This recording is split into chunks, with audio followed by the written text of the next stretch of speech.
Olá, então nós estamos aqui com mais uma questão do vestibular da UFCA 2019.1. Essa questão é uma questão de inequação quociente, tá? E ela diz o seguinte: o conjunto de solução da inequação é dado por. Então nós percebemos que é uma inequação por causa dessa desigualdade. E ela é uma inequação quociente porque tem um polinômio em cima no numerador e um polinômio no denominador. Tá? Muito bem. Antes de iniciar, é muito importante você saber de uma coisa. Sempre que você tem uma fração, o denominador dessa fração nunca pode ser zero. Precisa ser sempre diferente de zero. Então, olha só, essa expressão aqui, eu tenho que ter cuidado com ela. Será se existe algum número que você coloca no lugar do x, que quando faz essas continhas aqui o resultado dá zero? Se existir esse número, você já pode ter certeza que esse número não pode ser de forma nenhuma parte da solução desse sistema. Você já percebeu que o x aqui não pode ser 3. Veja bem, 3 ao quadrado, 9. Né? 9 mais 9, 18. Menos 6 vezes 3, menos 18. 18 menos 18, 0. Então, esse x sendo 3, ele não funciona nessa inequação. Então, se eu pensar em uma condição para que essa inequação exista, uma condição de existência, eu tenho que afirmar que o x não pode ser o 3. Tá certo? Ok. Então, agora vamos começar a pensar em resolver. Para resolver inequação quociente, eu tenho que saber as raízes das funções de cima e as raízes das funções de baixo. E em seguida estudar os casos, tá certo? Então, quais são as raízes da função de cima? Só olhando você já sabe, né? O 4 e o 3 são raízes da função de cima. Por quê? Porque é que nós temos uma equação do segundo grau e nós pensamos assim: quais são dois números que somados dão o oposto desse número aqui e multiplicado dá igual a exatamente esse número aqui. Tá? Dois números que a soma dá o oposto de menos 7 e que ao mesmo tempo o produto dê 12.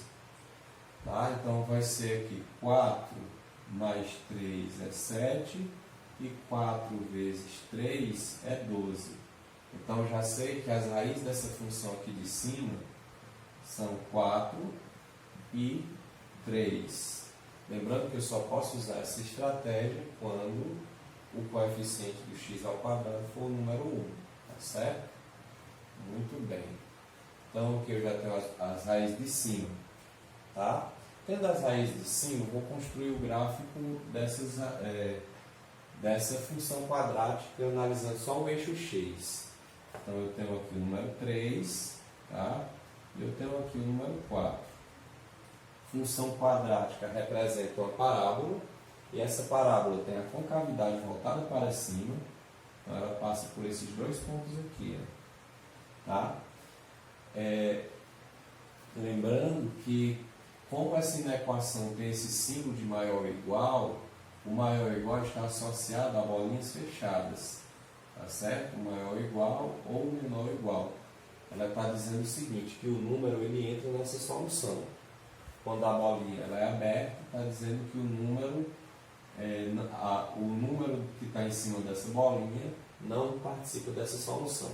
Então, olha que interessante. Nessa função de cima, na de cima, o 3 participa. Tá? E o 4 também participa. Na de cima. O 3 pode estar na função de cima, ele não pode estar na função de baixo. Tá certo? Agora, observando e analisando o estudo do sinal dessa função. O que acontece com os valores do y, tá? Quando o x está à esquerda do 3? Quando o x estiver à esquerda do 3, os valores do y serão positivos, como sugere esse gráfico, ele está indo para cima. O que acontece com os valores do x quando os valores do y, melhor dizendo, quando os valores do x são maiores do que 4. Como nós percebemos, o gráfico está acima, então são valores positivos. E o que acontece com os valores do y, tá? Quando o x está entre 3 e 4? Então, note que o gráfico está para baixo. Então, os valores do y são negativos. Tá certo? Ok, agora vamos olhar para a função de baixo. A função de baixo, quais são dois... lembre-se que o coeficiente do x² é o 1. Tá? Quais são dois números que, ao mesmo tempo, somados dão opostos ao 6 e multiplicados dão 9? Nós sabemos que 3 mais 3 é 6 e 3 vezes 3 é 9. Tá? Então, aqui eu posso fazer aqui o meu gráfico. Também vai se tratar de uma parábola, porque é uma função quadrática. E também será voltado para cima, porque esse coeficiente do x² é positivo. E ela vai passar na raiz, que é o 3. Então, o x' é igual ao x2', que é o próprio 3. Então, bem aqui no 3. Só que nós temos que lembrar, né, que o 3 não pode ser solução dessa equação, porque o x aqui, sendo 3, ele vai dar 0 aqui. E ele dando 0, não existe divisão por 0. Então, essa parábola tem o seguinte formato. Ela vem e sobe. Ok? Então, aqui eu vou colocar, olha só, o que acontece com os valores do y quando os x são menores do que o 3. Como você nota, o gráfico está me afirmando que são valores positivos. O que acontece com os valores do y quando os x são maiores do que o 3? Como você pode estar percebendo, são positivos porque o gráfico está acima dessa linha. Tá bom? Então agora, o que eu vou fazer? Eu vou fazer o que a função está mandando eu fazer. Eu vou dividir os valores de cima pelos valores de baixo. Os sinais dos de cima pelos sinais de baixo. Então aqui eu vou marcar essa linha imaginária. Tá? Lembrando que o 3 não participa dessa solução. Bolinha aberta. E aqui também o 4. Já o 4 participa dessa solução. E aí eu venho. Como está dividindo, mais dividido por mais, mais. Menos dividido por mais, menos. E mais dividido por mais, mais. Note que nessa questão ele pede os valores, tá? que são maiores ou iguais que 0. Maiores.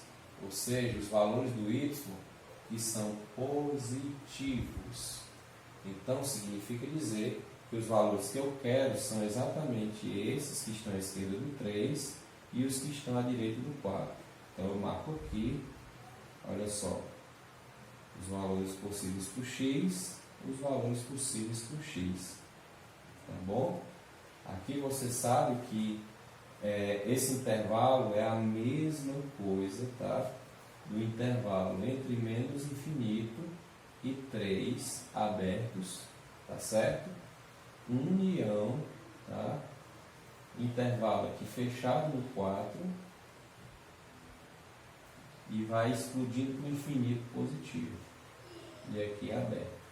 Portanto, o item que você deveria ter marcado é exatamente o item A de avião.